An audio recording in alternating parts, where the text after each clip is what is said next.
where she loved me to kiss her.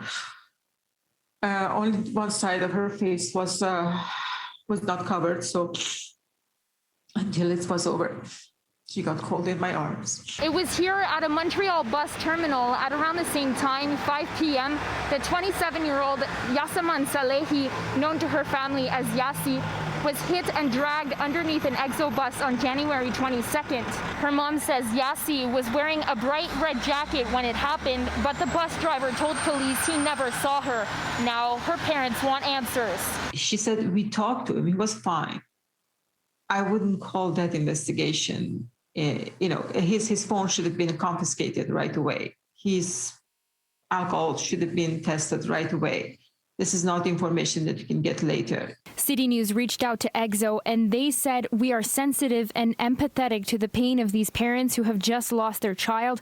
When an accident occurs, EXO always carries out a thorough analysis of the events to see if actions could be put in place to avoid similar situations in the future."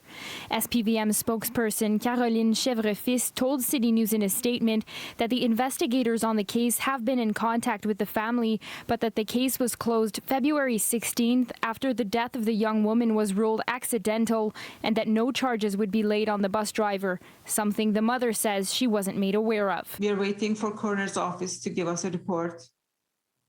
I don't know, we hear from here and there that the police has concluded their investigation, but I don't know, it hasn't been told to us. Yassi was rushed to the Montreal General Hospital with devastating injuries and underwent several surgeries, but doctors told her parents she had suffered traumatic brain injuries and she would likely be in a vegetative state for life. Her parents made the decision to take her off life support. The parents were told that the driver only realized he'd hit her when another driver nearby alerted him. Yassi's parents say they don't understand why the bus driver hasn't been fired. I want whomever is at fault or negligence, whatever you want to call it, to be identified and to be reprehended. But all the parents want are answers to be able to mourn the loss of their beloved daughter. We haven't been told any details, and I don't want to go and beg for information. It should be transparent. We should be told any information. In Montreal, Samsara Rainville, City News.